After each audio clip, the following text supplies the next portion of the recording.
নমস্কার। যুক্তি তর্ক সঙ্গে অর্কয় আপনাদের স্বাগত। আপনাদের সঙ্গে আমি অর্কপ্রভ সরকার। ৭-এর দশকের গোড়া থেকে ৯-এর দশকের গোড়া পর্যন্ত কলকাতায় ময়দানের ফুটবল লিগ, আইএফএ শিল্ড, এই সমস্ত খেলা নিয়ে বাঙালির তুমুল আগ্রহ ছিল, অন্তত আমার তো ছিল।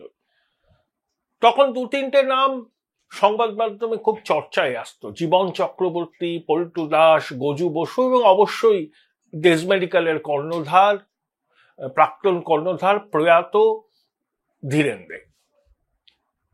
তখন খেলোয়াড়দের দল বদল, তা নিয়ে ময়দানে তুমুল উত্তেজনা। পাড়ার রকে, চায়ের ঠেকে কে কোন দলে যাবে, মজিদ কি ইস্টবেঙ্গলই থাকবে, জামশেদ কি মোহনবাগানের জার্সি পরবে। তারপরে ওই সময় 84-85-তে আপনার চলে এলেন চিমা ওকেরি, তারপরে চিবুজার, টনি ইত্যাদি। এবং আমাদের তো কৃষাণু বিকাশ সবাই ছিল। খুব গোপনে অপারেশন করা হতো, মোহনবাগানের কোন স্টার প্লেয়ারকে ইস্টবেঙ্গল হয়তো তুলবে, একেবারে গোপনে অপারেশন করতো, একটা গোপন জায়গায় তাকে রাখা হতো। তারপর বাইক এবং গাড়ির মিছিল করে আইএফএ অফিসে গিয়ে সেই প্লেয়ার সংশ্লিষ্ট ক্লাবে সই করতেন। এর একটা ট্র্যাডিশন ছিল এবং তা নিয়ে তুমুল উত্তেজনা হতো ফুটবল প্রেমী বাঙালিদের মধ্যে। তো সেই সব যুগ এখন আর নেই। এখন কলকাতার বড় ক্লাবগুলোতে বাঙালি কতজন আছে, এটাই তো মস্ত বড় প্রশ্ন। তাই অনেকে মোহনবাগান, ইস্টবেঙ্গল, মোহামেডান স্পোর্টিং এর সঙ্গে সেই অর্থে খুব একাত্ম বোধ করেন না। যদিও ফুটবলের এই কর্পোরেটাইজেশন আমি সমর্থন করি, তার কারণ সবকিছুরই তো সময়ের দাবি, জীবনের দাবি, সেগুলোকে গ্রহণ করতে হয়, অতীত আঁকড়ে থেকে লাভ নেই। কিন্তু রাজনৈতিক নেতারা এই যে দলবদলের প্রক্রিয়াটা, এটা কিন্তু খুব পুরনো নয়, এটা হচ্ছে তৃণমূল জমানার একটা বৈশিষ্ট্য। 2011 ক্ষমতায় আসার পরই তৃণমূল কংগ্রেস এবং সিপিএম ভাঙবার চেষ্টা করে এবং অনেকাংশে সফল হয়। বিশেষত কংগ্রেসকে একেবারে অপ্রাসঙ্গিক করে দেওয়ার যে কৌশল মমতা বন্দ্যোপাধ্যায় নিয়েছিলেন, সেটাই তিনি 16 আনার উপর 18 আনা সফল। একসময় কংগ্রেস বলতে আমরা বুঝতাম মামু কংগ্রেস, মালদা মুর্শিদাবাদ কংগ্রেস। সেই কংগ্রেস এখনো জাস্ট সাইনবোর্ডটুকু আছে, হয়তো কয়েকটি পকেটে কংগ্রেসের শক্তি আছে, কিন্তু মালদা, মুর্শিদাবাদ, দিনাজপুরে কংগ্রেসের যে একটা শক্তি ছিল, সেই শক্তি কিন্তু এখন নেই। কংগ্রেস ইনবল। অনেক কংগ্রেসের জনপ্রতিনিধি, নেতা, কর্মী তৃণমূলে যোগ দিয়েছেন মমতা বন্দ্যোপাধ্যায়ের উন্নয়ন যজ্ঞে সামিল হওয়ার জন্য। কংগ্রেসীরা বলেন উন্নয়ন যজ্ঞে নয়, পুলিশের সহায়তায় মিথ্যা মামলা দিয়ে কংগ্রেসের নেতা কর্মীদের কোণঠাসা করা হয়েছিল। তারপর সেই মামলার থেকে নিষ্পত্তি পেতে, পুলিশের কেস থেকে নিষ্পত্তি বাঁচতে তারা তৃণমূলের ঝান্ডাটা হাতে নিয়েছেন। দেখুন, দীর্ঘ 34 বছর বামেরা তো ক্ষমতায় ছিল, দুর্দান্ত প্রতাপ বামেরা কখনো কিন্তু বিরোধী দল ভাঙার চেষ্টাও করেনি। বামেদের জমানায় রাজনৈতিক নেতাদের এই দলবদল হতোই না, হলেও একাত্ম হতো। আমার সেরকম দৃষ্টান্ত এই মুহূর্তে মনেও পড়ছে না। কিন্তু সিপিএম ভেঙেছে, সিপিএম থেকে পিডিএস হয়েছে, অনেকে সিপিএম থেকে ছেড়ে চলে গিয়েছেন, সেসব হয়েছে। কিন্তু সিপিএম থেকে তৃণমূলে বা কংগ্রেসে যোগদান বাম জমানায় হয়নি। এটা এখন কার্যত আমরা দেখছি, এটা নিত্যদিনের ঘটনা। যখনই ভোটের ঢাকে কাঠি পড়ে, তখনই বিভিন্ন রাজনৈতিক দলের নেতারা, নির্বাচিত জনপ্রতিনিধিরা দল বদল করেন।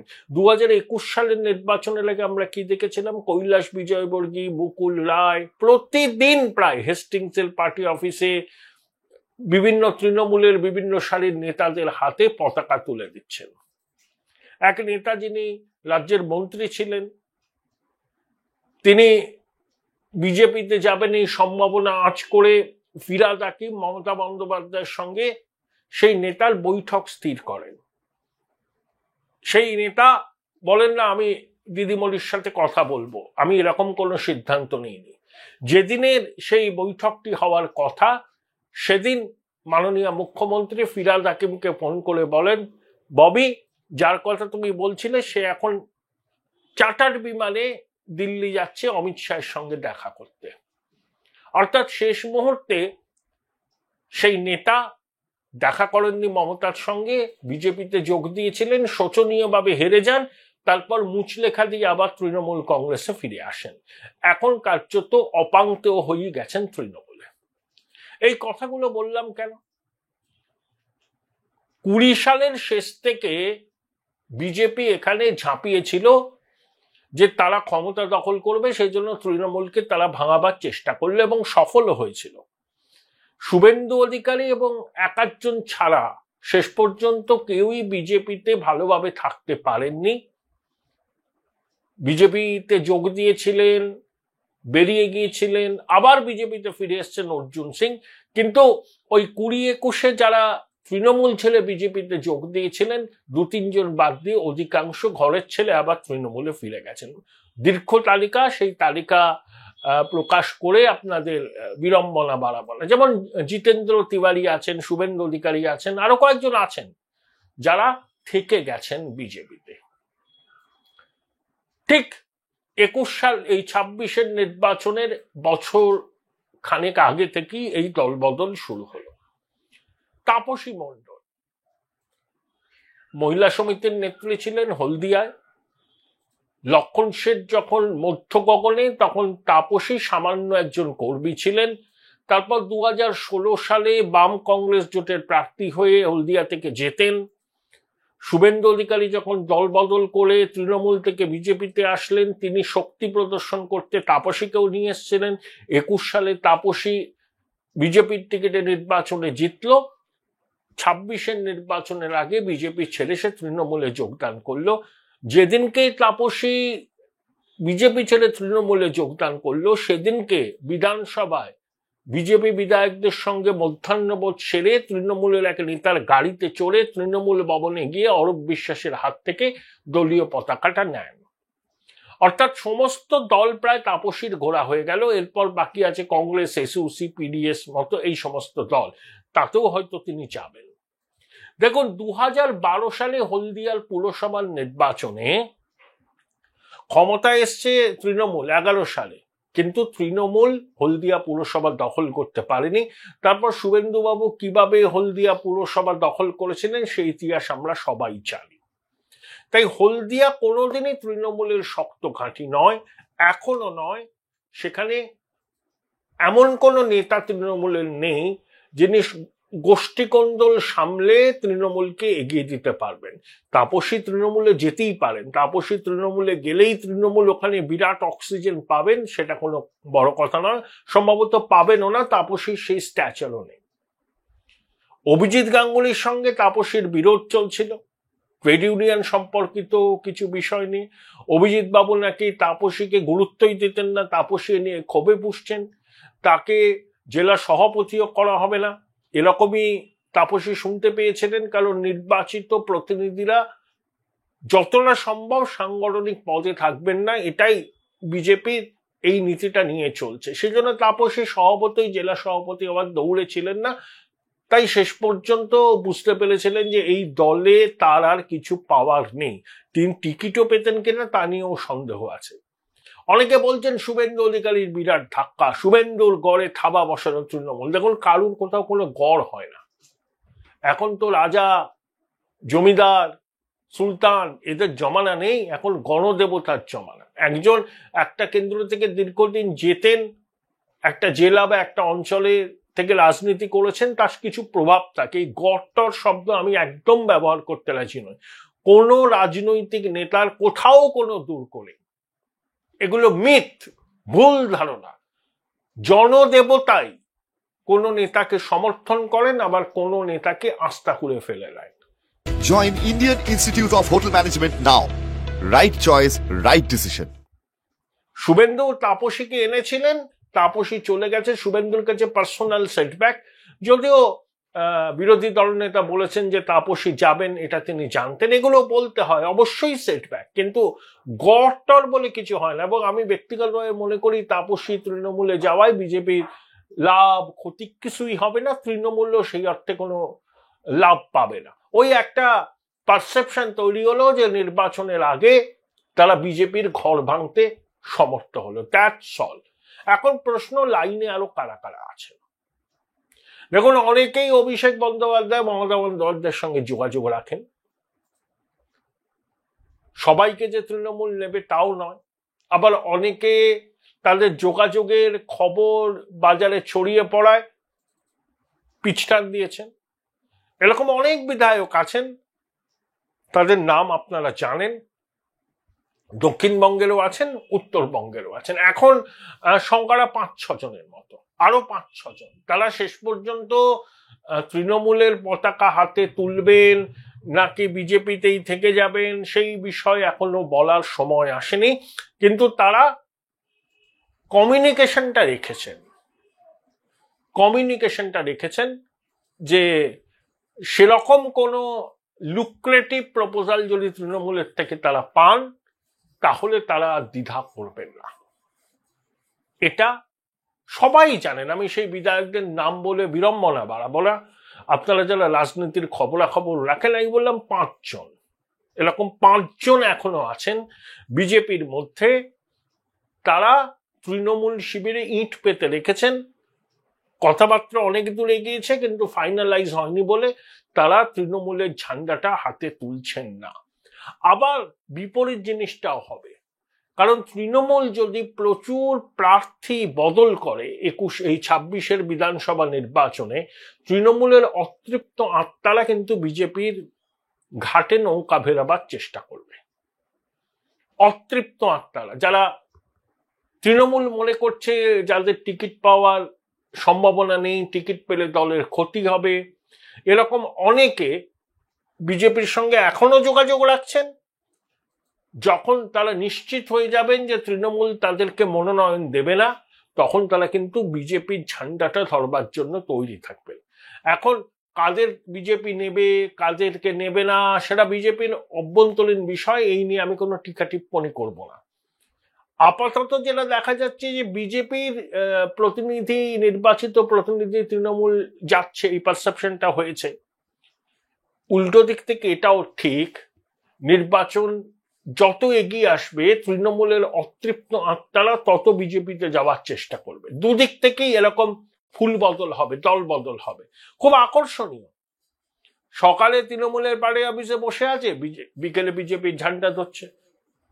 এই যে তাপসী, বিজেপির পরিষদীয় দলের বৈঠকে ঘরে বসে মধ্যাহ্নভোজ সেরে তৃণমূল নেতার গাড়িতে চড়ে তৃণমূল ভবনে গিয়ে ঝান্ডা ধরে নিয়েছে। বলেছে যে বিজেপির বিভাজনের রাজনীতি আমি আর হজম করতে পারছি না। এতদিন তো সকল বিভাজনের রাজনীতি হজম করলেন, যেই দেখছেন আপনার ব্যক্তিগত স্বার্থ আর বিজেপিতে নেই, লাভ হবে না, অমনি ফুলটা আপনি বদল করেছেন।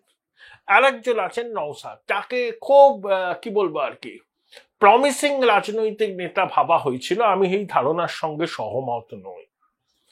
নওশাদ দু নৌকায় পা দিয়ে চলে।